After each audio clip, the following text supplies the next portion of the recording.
Lexi community. I'm Lexi Rios. I'm the marketing manager at the Latinx Education Collaborative. Today we are interviewing Miss Melissa Acuña. She has been nominated as Latinx Educator of the Year. Melissa, hi, how are you doing? Hello, I am so good. I'm so excited about this opportunity. And this is an honor to have me, that you have me, and to be with you today. Yeah, we're so excited to have you and learn more about you and what you have going on. So tell us about yourself, your story, and your journey. Okay, so again, thank you for this nice opportunity. My name is Melissa Acuña. I am from Costa Rica, and I have been working as a teacher for around 16 years, but I have been working as a teacher in the United States for 6 years so far. And I started my home country as an English teacher. Then I moved here in 2018, and I start here being a Spanish teacher. And so 1 year ago, I switched to an MLP, that is a multilingual learner program specialist, or ESOL teacher in some other states. And so it has been a very nice journey, with up and downs, with a lot of challenges, which I have loved, and with a lot of opportunities to improve as a teacher, to improve as a person, and to be able to help. Yeah, I love that. Where are you currently? Where I teach in the district Richland 1 at Columbia, South Carolina. I Okay. teach in elementary setting. I teach at Horror Hill, students from K to 5th. But I also teach in the evening high school, Spanish 1 and Spanish 2, and sometimes Spanish 3 honor classes. So I got a very nice variety of students. And in my day school, or the multilingual program, we have students from different countries. We have students from Honduras, from Guatemala, from Philippines, from Mexico, El Salvador. And at night, or in the evening program, I teach Spanish, and most of them are American students. And we go through Spanish 1, 2, and culture. Yes. Wow, wow. So yeah, you do have a pretty big range right there. Yes, I love it. I really love it. I always think that I was born to be a teacher. Since I Mm, was 8 years old, I was teaching. mm. And I remember asking for a board, in a chalkboard, because at that time we got chalkboard. And teaching people around, especially people from my neighborhood, and some other of my classmates that were having some difficulties, because I knew I wanted to be a teacher. I just need to discover what subject I want to teach.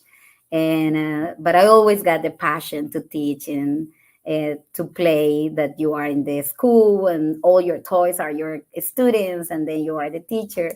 And so since I was 8 years old, I already knew that I want to be a teacher.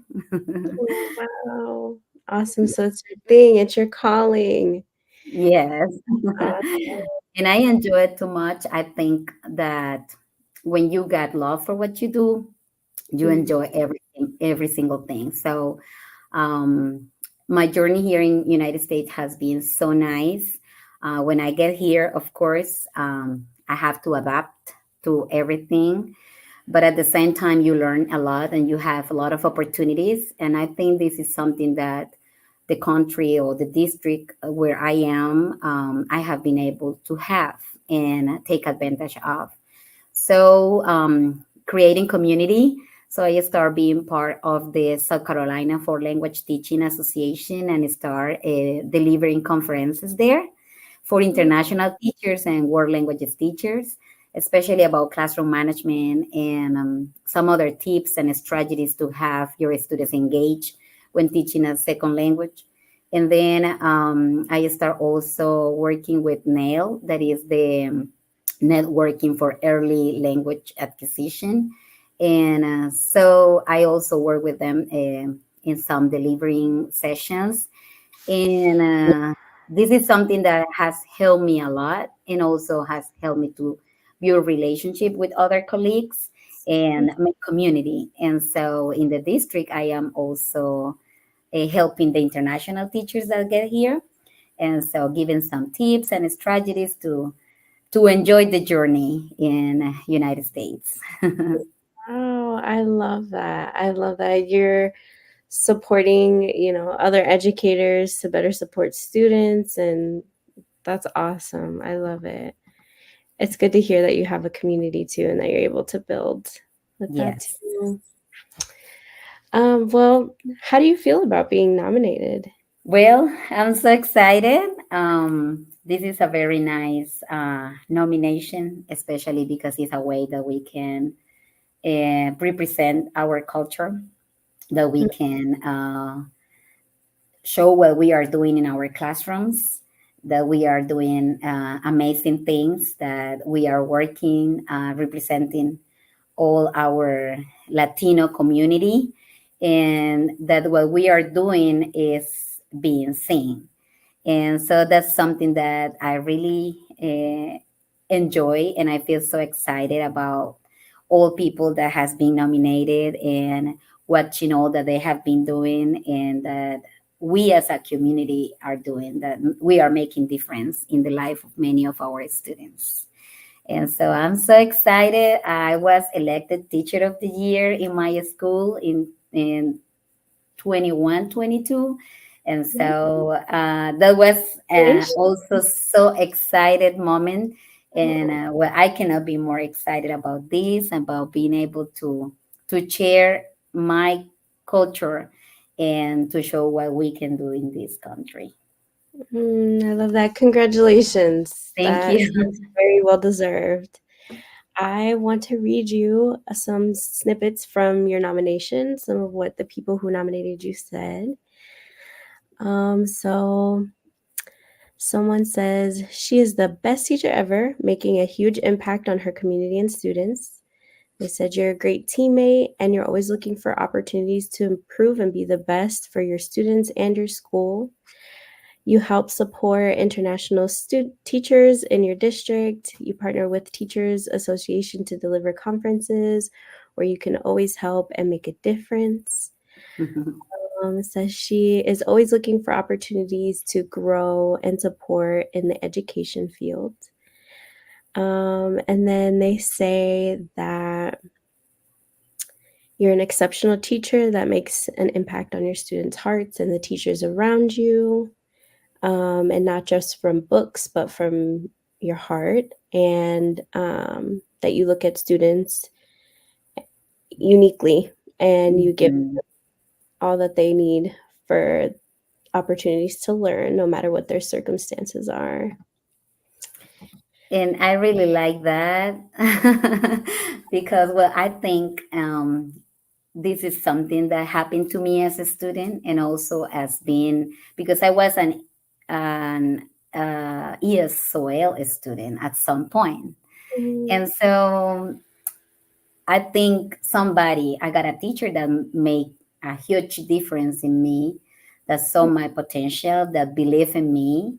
And when we linked, because of course I struggled with a lot of stuff when I was in school. And so, but when we linked and I knew she cares about me as a unique person, of course I was encouraged to try my best and did my best.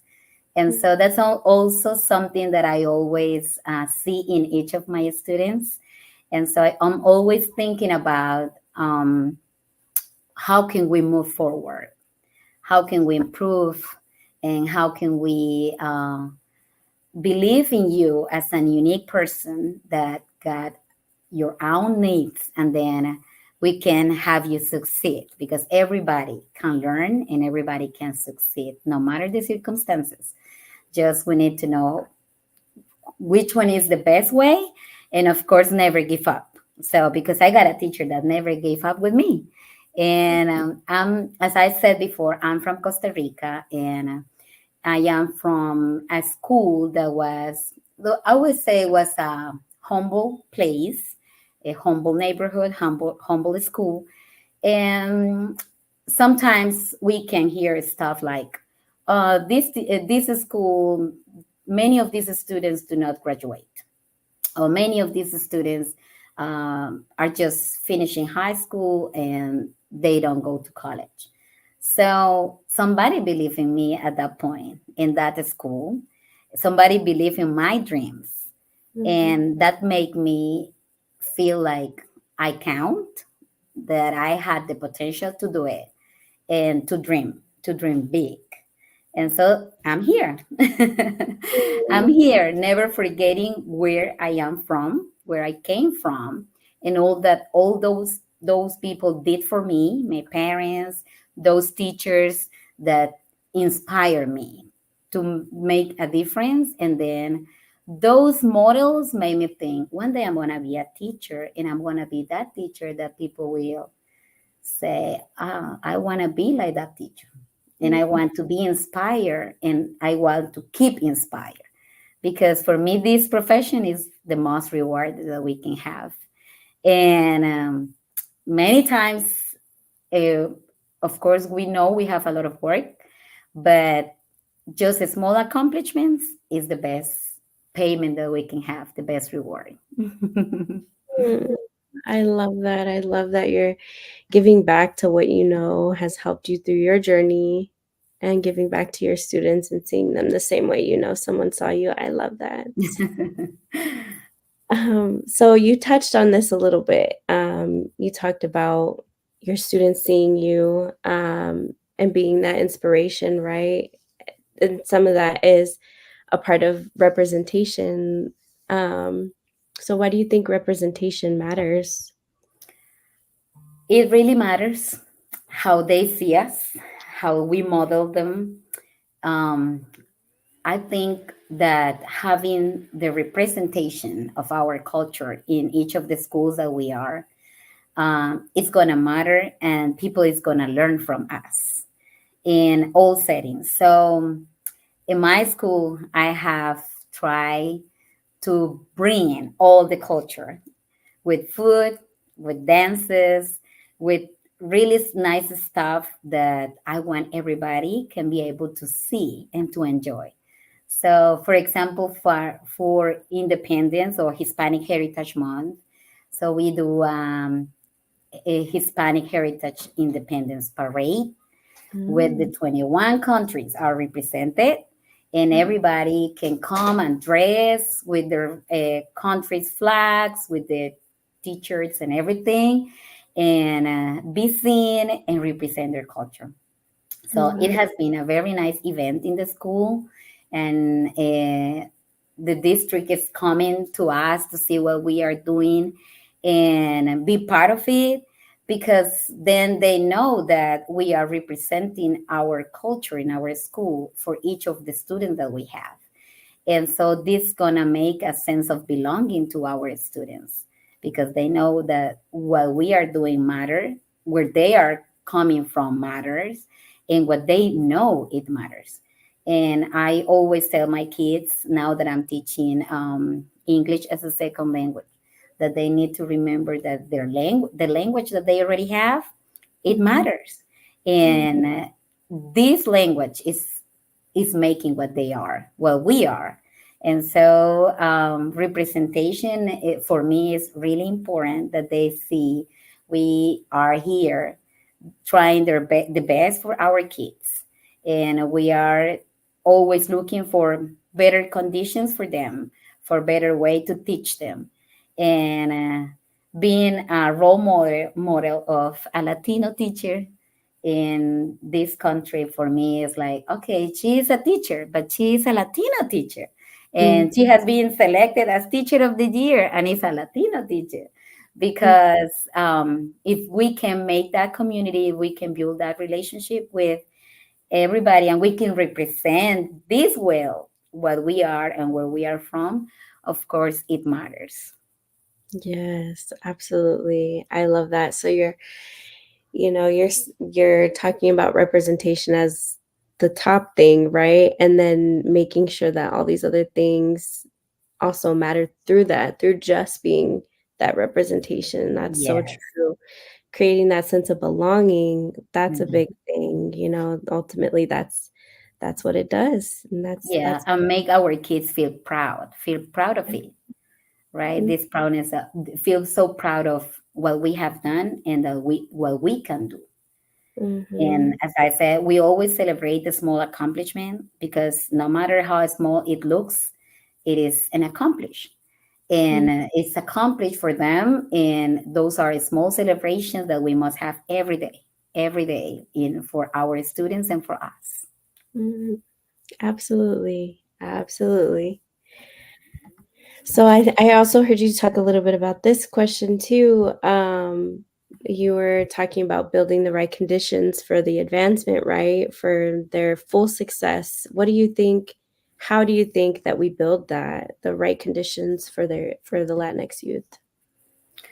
Well, I think again, going back to how important it is for them to know very well their culture and to show how is our culture because sometimes students don't even know some things that are happening in their cultures. And Mhm, so I think a very good way is through curriculum too. Try to incorporate readings, research projects that help them to feel close to their language, their traditions, and help them to investigate and learn and share with the other ones. So in my class, I really like when we are studying about biography. So I love to go with, okay, we already know about these people. Let's try to research somebody from your home countries or from your parents from home country.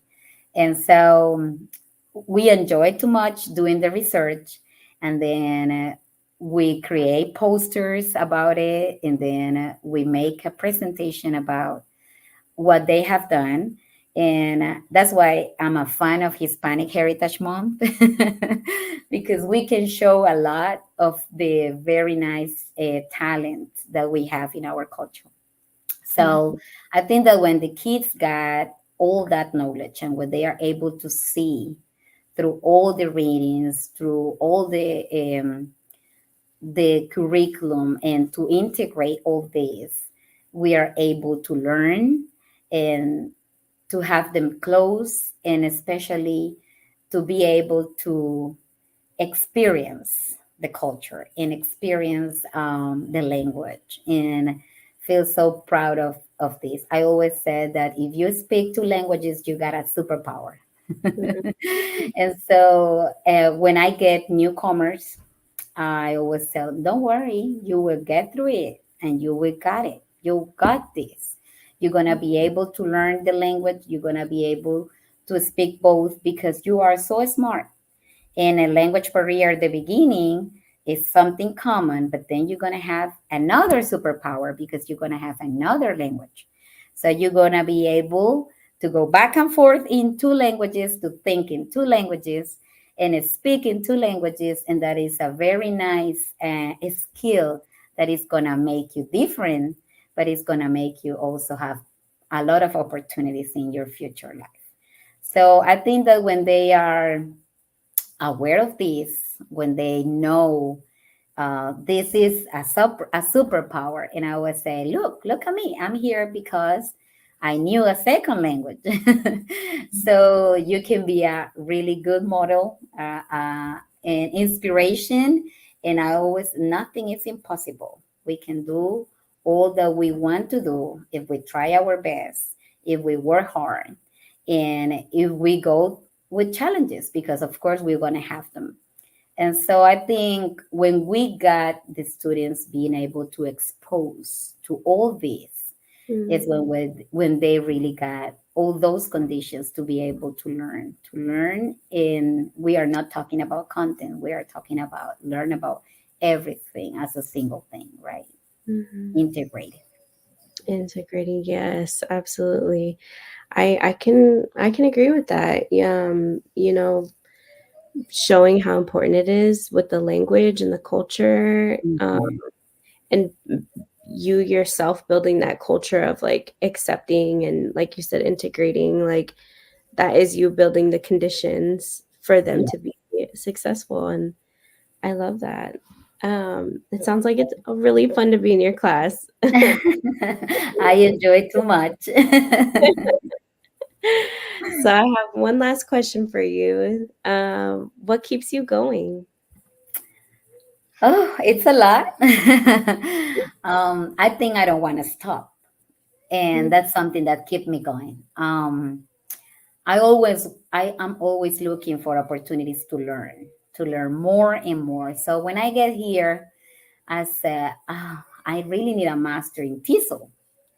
It's something that will help me to improve in what I already know about teaching.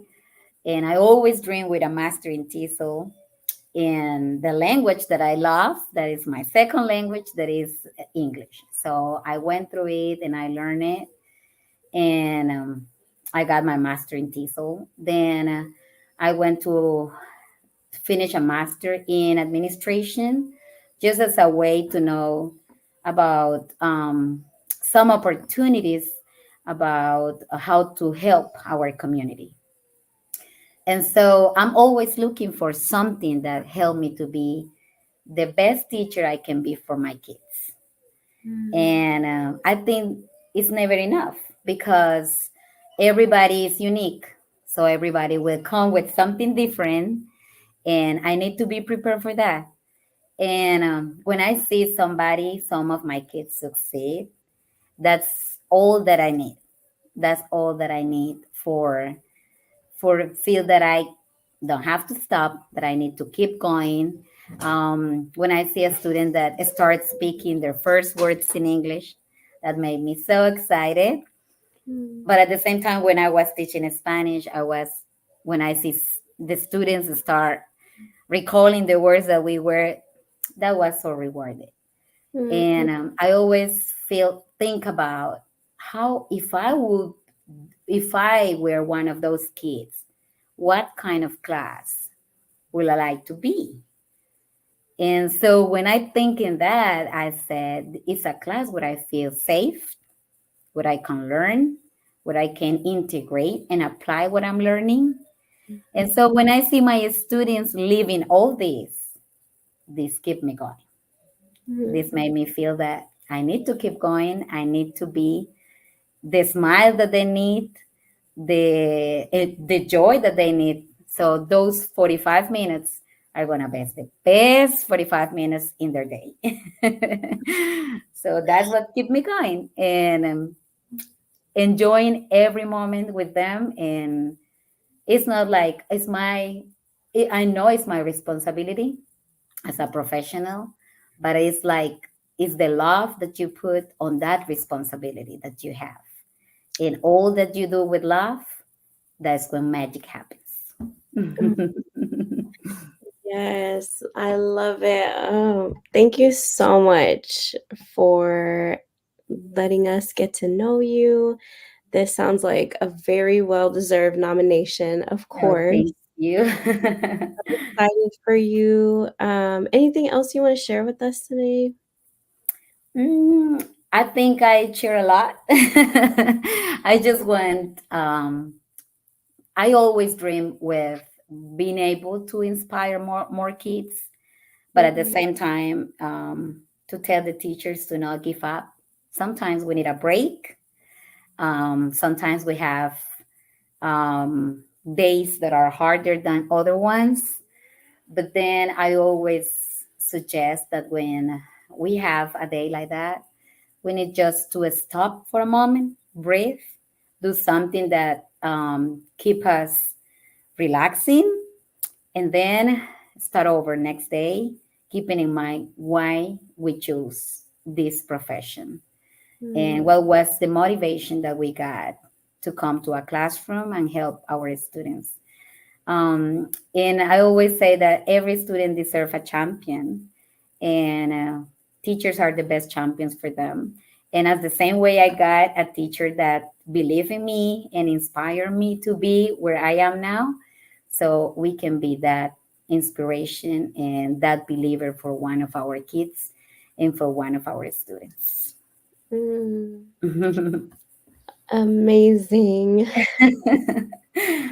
Well, thank you so much again for joining me today. I'm sure everyone has enjoyed this interview as much as I have. It's been so great getting to know you. Thank Good you. luck with the nomination. LEC community, we are done for today. Melissa Acuña, you heard it here. Thank you. Thank you. Bye. It was like us in different ways. We're sitting there like in the arena in Las Vegas. Like, when I started this LEC community,